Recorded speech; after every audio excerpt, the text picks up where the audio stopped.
भैया गोलगप्पे दो ना। जी देता हूँ। भैया जैसे पिछली बार खिलाए थे ना, तीखे वाले, वैसे ही देना। सुरेश ने उन्हें गोलगप्पे खिलाए।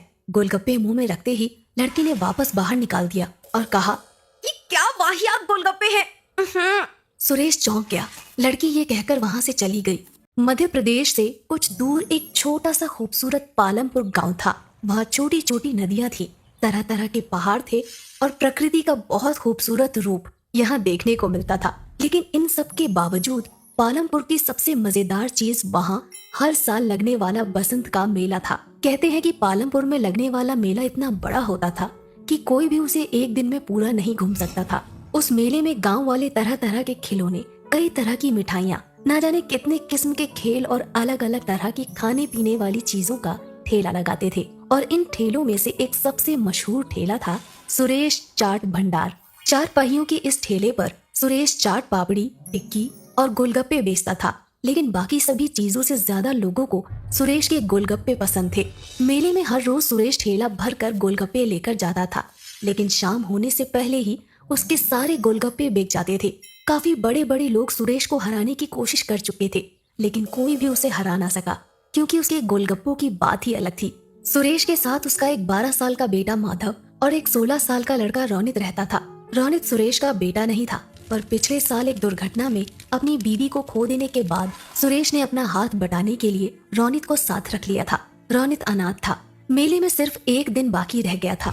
सुरेश और रोनित दोनों तैयारियों में लगे हुए थे। सुरेश जल्दी जल्दी गोलगप्पे तल रहा था। तभी उसकी नजर माधव पर जाती है, जो बने हुए गोलगप्पों के साथ कुछ कर रहा होता है। माधव बड़ा ही चंचल होता है। वो गोलगप्पों में कभी कुछ मिला देता तो कभी कुछ। माधव को देखकर सुरेश कहता है, अरे मेरे साइंटिस्ट अब क्या कर रहा है गोलगप्पों के साथ? 1 मिनट पापा। माधव ने गोलगप्पों में थोड़ी सी हल्दी, मिर्च और धनिया डाली। फिर उस पर दही डालकर कहने लगा, ये लो, ये बन गए चटपटे दही वाले गोलगप्पे। जब तू गोलगप्पे बेचेगा ना, तब ये सब नुस्खे अपनाना। अरे माधव पढ़ लेकर गोलगप्पे क्यों बेचेगा? क्यों, क्या खराबी है? काम इंसान को छोटा बड़ा नहीं बनाता, बल्कि इंसान काम को छोटा बड़ा बनाता है।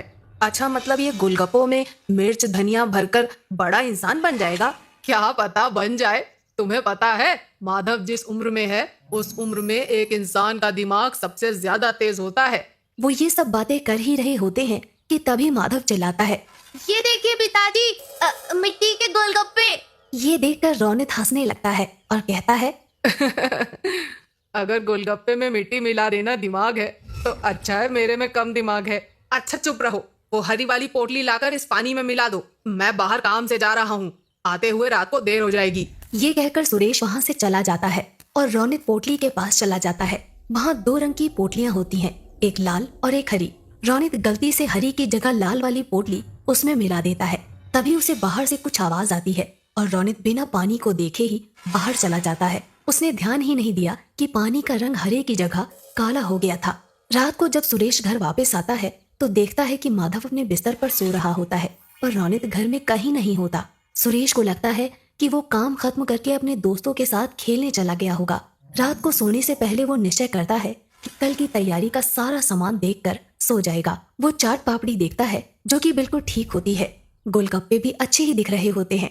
फिर वो पानी के ड्रम से ढक्कन हटाता है और देखता है कि पानी भी देखने में बिल्कुल ठीक लग रहा है। उसका रंग भी आमतौर की तरह हरा ही है।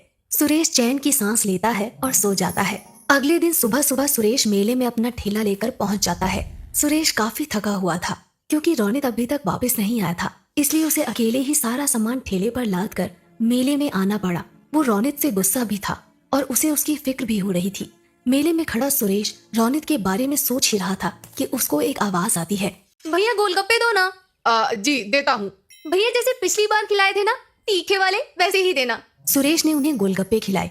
गोलगप्पे मुंह में रखते ही लड़की ने वापस बाहर निकाल दिया और कहा, ये क्या वाहियात गोलगप्पे हैं। सुरेश चौंक गया। लड़की ये कहकर वहाँ से चली गई और सुरेश ने एक गोलगप्पे में पानी भरकर अपने मुंह में रखा। उसने फौरन उसे बाहर निकाल दिया, क्योंकि गोलगप्पे का स्वाद सचमुच बहुत खराब था। जल्द ही खबर पूरे मेले में फैल गई और कोई भी सुरेश से गोलगप्पे लेने नहीं आया। शाम तक एक भी गोलगप्पा नहीं बिका और परेशान होकर सुरेश वापस जाने लगा।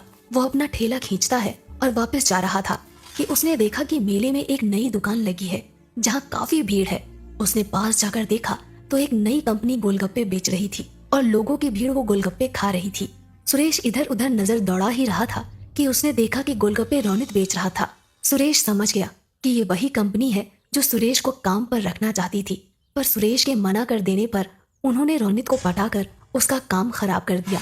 सुरेश कुछ नहीं बोला, उसने अपना ठेला लिया और चलने लगा।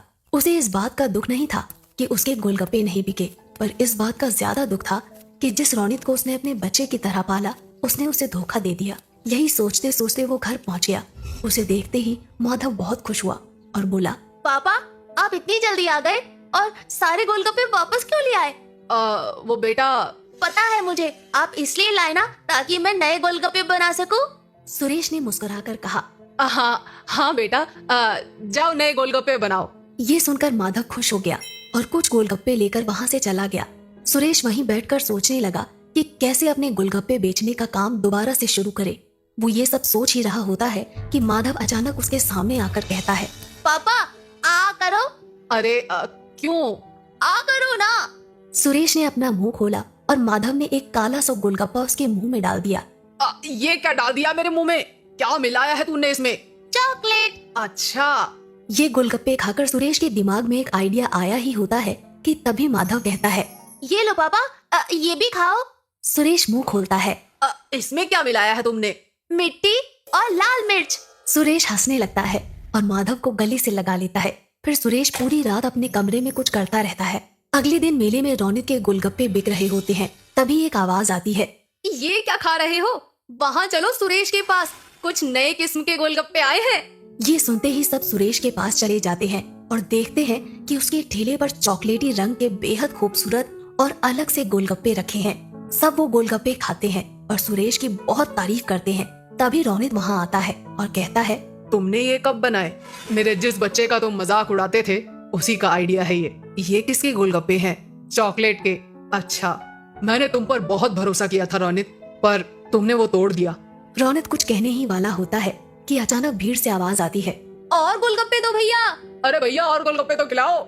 अरे बिल्कुल बिल्कुल, अभी खिलाता हूँ मैं। ये कहकर सुरेश गोलगप्पे बेचने लग जाता है और दोबारा पालमपुर के बसंत के मेले का सबसे मशहूर गोलगप्पे वाला बन जाता है, चॉकलेट के गोलगप्पे वाला।